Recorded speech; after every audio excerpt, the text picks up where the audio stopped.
بسم الله والصلاة والسلام على أشرف خلق الله. السلام عليكم ورحمة الله وبركاته. أسرة قناة المتميز للتسويق العقاري، أهلا ومرحبا بكم، برحب بكم في فيديو جديد وشقة جديدة. بتمنى من ربنا إنها تعجبكم إن شاء الله. معانا شقة النهاردة، شقة محترمة جدا جدا جدا، شقة ممتازة، شقة مساحة 150 متر. الشقة بالظبط دقيقة ونص أو دقيقتين بالظبط للبحر، لكن للأسف مش بتشوف البحر. هوصل لك كل حاجة في الشقة، اشرحها لك بالتفصيل. هستأذنك بس نبدأ الفيديو بتاعنا بالصلاة على النبي الحبيب عشان ربنا يبارك لصاحب النصيب إن شاء الله. اشترك في القناة لو لسه مشتركتش وفعل زر الجرس عشان يوصلك كل فيديوهاتنا القادمة. وتعالى أقول لك تفاصيل شقتنا النهاردة. معانا شقة النهاردة، شقة للناس اللي بتدور على حاجة مساحة واسعة وقريبة من البحر، دور سابع، 3 أسانسير، برج فخم جدا. ريسبشن زي ما حضرتك شايف كده، ريسبشن 3 قطع، بلكونة على الشارع. مساحة الشقة ما شاء الله مساحة ممتازة، 150 متر، 150 متر صافي. دي كده البلكونة بتاعت شقتنا النهاردة على الشارع، شارع عمومي متفرع من خالد ابن الوليد. هجيب لك مساحة الريسبشن من كل النواحي عشان برضو توصلك الصورة كاملة. أنا مش بطول الفيديو أو مش هطول عليك الفيديو. دي كده أول غرفة من غرف شقتنا النهاردة، ودي على الشارع. دي أضيق غرفة أو أصغر غرفة في غرف شقتنا النهاردة، بنقل لك كل حاجة بوصلها لك كأنك موجود في الشقة بالظبط. تمام. الفيو زي ما حضرتك شايف، الشارع زي ما حضرتك شايف، برضو الدنيا هنا ما شاء الله ممتازة ممتازة جدا. انت هنا متفرع من خالد ابن الوليد في ميامي. طبعا انت هنا أقل من دقيقتين بالظبط للبحر، انت جنب كل حاجة في ميامي، انت في مسقط رأس المصيف أصلا نفسه لو انت من خارج اسكندرية.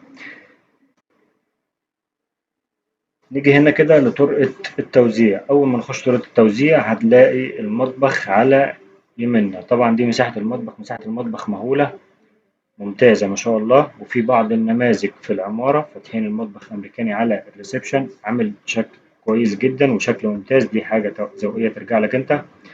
تشطيب الشقة أنا بسيبه لحضرتك، لكن التشطيب هنا مش محتاجة أي حاجة خالص. الشقة ممتازة كويسة، التشطيب الأساسيات ممتازة. ممكن مثلا وش نظافة، ممكن جبسن بورد، حاجات بسيطة جدا خالص على حسب ذوق كل واحد، تختلف من واحد للتاني. دي كده مساحة الحمام بتاع شقتنا النهاردة. بالمناسبة شقتنا حمام واحد بس، وهو ده الحمام اللي موجود. طبعا مساحته كويسة، التشطيب زي ما حضرتك شايف.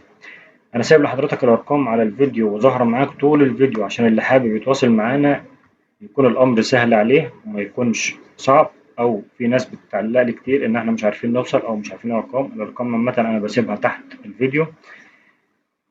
فلو في ناس ما بتعرفش توصل أنا هكاتب على الفيديو، كاتب على الفيديو علشان خاطر يبقى فيه سهولة في التواصل إن شاء الله.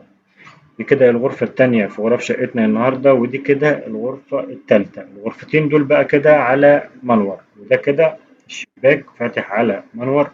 لكن مساحة الغرفتين دولت ما شاء الله مساحة ممتازة جدا جدا جدا.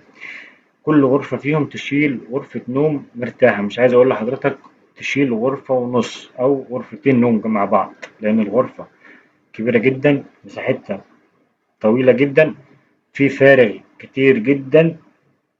طبعا ممكن ما يظهرلكش ده في الفيديو، لكن أنا في الآخر بوصل لك الفيديو ده كأنك موجود في الشقة بالظبط. بس بعد كل ده أنت حضرتك شفت 50% من الشقة. 50% التانية تكمل لما حضرتك تيجي تعاين على أرض الواقع لو في جدية إن شاء الله. كده تقريبا حضرتك شفت الشقة بالكامل. هقول لحضرتك على تفاصيل شقتنا وهسيب لك صور في آخر الفيديو توصل لك حاجات معينة في الشقة ممكن تفرق معاك أو ممكن ما تفرقش معاك على حسب زي ما حضرتك عايز. احنا معانا شقة للبيع في اسكندرية ميامي، متفرع من خالد ابن الوليد على شارع عمومي. برج فخم جدا جدا جدا. البرج ده 20 دور. البرج ده 3 أسانسير شغالين، في 2 بيقفوا معاك في نفس الدور. شقتنا في الدور السابع. الدور السابع 3 عدادات موجودين فيها. طبعا احنا هنا بنتكلم في مباني 2007 2008، يعني قبل التصالح. مفيش تصالح في الشقة. شقتنا هنا مطلوب فيها 1,300,000 1,300,000. طبعا كل حاجة فيها كلام، لكن ده بيعتمد على الجدية والمعاينة على أرض الواقع. هسيب لحضرتك صور تبين لك حاجات مهمة جدا في الشقة لو حضرتك عايز تبص عليها. لو عايز تتواصل معانا أرقامنا موجودة على الفيديو قدام حضرتك وفي صندوق الوصف تحت الفيديو مباشر إن شاء الله على طول. لو عندك شقة عايز تبيعها كلمنا إن شاء الله هنساعدك في بيعها في أقرب وقت ممكن بإذن الله، وبأقل عمولة ممكن حضرتك تتعامل فيها. هستأذنك لو لسه موجود معايا لحد دلوقتي اشترك في القناة وفعل زر الجرس عشان يوصلك كل فيديوهاتنا القادمة بإذن الله. وأستأذنك تصلي على النبي الحبيب عشان ربنا يبارك لصاحب النصيب. كان معكم محمود الرشيدي، مكتب المتميز للتسويق العقاري. السلام عليكم ورحمة الله وبركاته.